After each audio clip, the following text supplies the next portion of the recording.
Rabbiin ardii lafaa tolchee bal'isee ilma namaas uumee irra jiraachise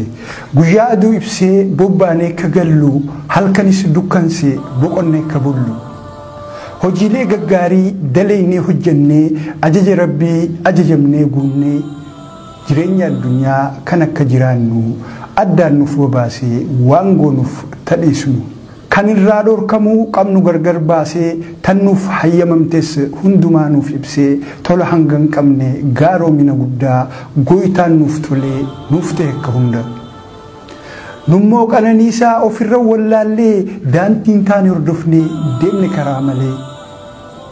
garii malee irra hedduun of guddisee hamma gaaraa of dhiibee if dhaadeessee Rabbi mootii isa uume irraanfatee ana beeka je'ee iyyee fin dhaadate barakkanaa keessa jirra bara hamaa bara firraanfatee dagame ilmi namaa barii bariitu waan haaree meeqaa si durattas bahee tuttuqee si jeeqa gaafilee ciccimtuu cimtees cinkitu deebisaan isii dhaatan sitti ulfaattu santu deddeebi'ee dhufee nama rakkaa kan beekee hubatee immoo nama beeka ganama oduu hamtuu galgallis daranii shoorarkaa agartee addunyaan guutunii akka durii miti ardiin lafaa baddee ijji waa gariifaa nu laaluu dadhabde baaragee guwwatee wallees ilmi namaa lubbur kaggalfatee moggaggalee deema aaliif ollaan walit dhufee dur wal gaggaafatu arra ulaa cufatee dhiphisaa hin gartu barakkanaa keessa jirra bara hamaa bara mala dhabee hundi ilmi namaa goda cufa seenee asiifachi ce'ee garri goru dhimnaan mana galee taa'e harka ofii shakka namni qaama isaa alaa mana seenee manaas waswaasa duris mala maalii qabaa miti namni ni fakkeessa malee kan rabbiiti humni ifiin jira se'ee ol je'ee qoma dhiibaa dhibee xiqqoo takkaaf deebi'ee gaggaba bara akkam keessa jirra bara hamaa bara firraanfatee dagame ilmi namaa barri humaan taane namumaatu badee karaa irraa maqee qaalii Rabbii dide osuma beekuu wallaaleef dagatee osuma dhageeyuu gurra isaa cufate badii baay'iseetii guyyuma guyyaani namni qullaa yaa'e fixatee qaanii duruuffata muree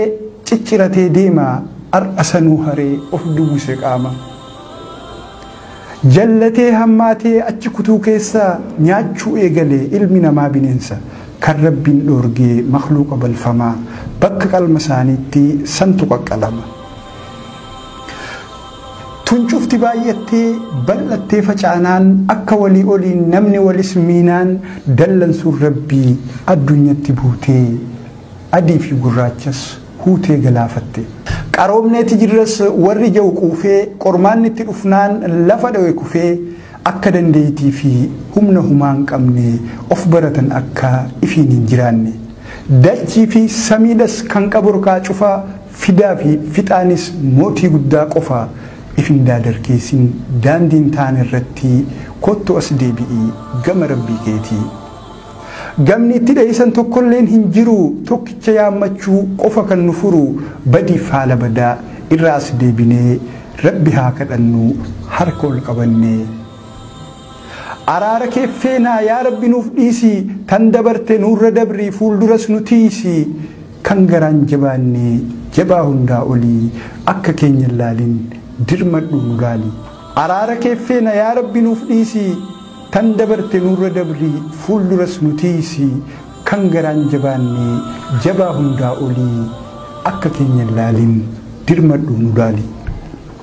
barreessaaf walaleessaan an Hamzaa Amaan